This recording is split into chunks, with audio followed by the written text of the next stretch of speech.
All right, Sam, so for this video, I'm going to show you how to change the trigger switch. You need a Phillips head screwdriver. You need a really thin slotted head screwdriver. And you need needle nose pliers. It doesn't have to be bent, but that's what we have here, okay?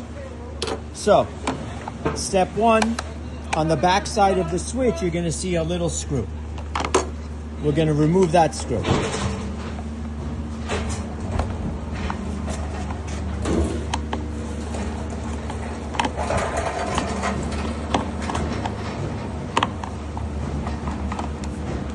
All right, I think that did it. Okay. Now we turn the switch over.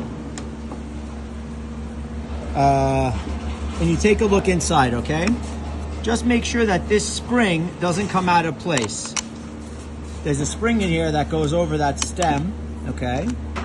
And that spring sits inside that little mounting there when you put it back. I'll get to that in a second.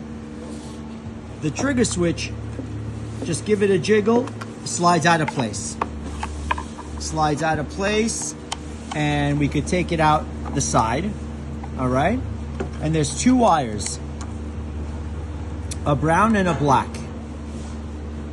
The brown wire, you need your Phillips head screw.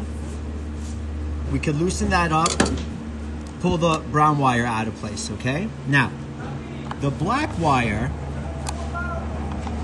the one that's down there, that's a little interesting. It's got a spring connection. So what we have to do is you take your little slotted screwdriver, put it in the hole that's above the wire, and with your finger, kind of take the wire out. It's just a spring connection. And then that removes your trigger switch. So now to put it back in, here's what I do. You take your pliers, okay? Put the wire back in that hole. It's a spring tension. Just shove that back into place, okay? Number one. Find the brown wire. Put the brown wire in the top connection. That we have to secure with the screw. Okay. Now that the trigger switch is replaced, you take the wires, tuck them into the side, and slide the trigger switch back into place.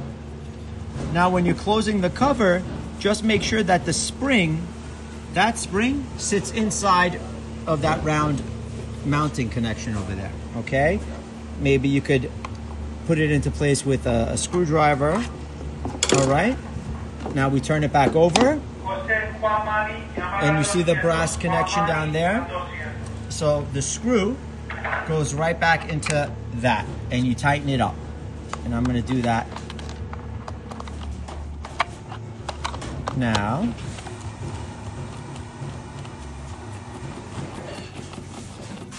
I think I got it.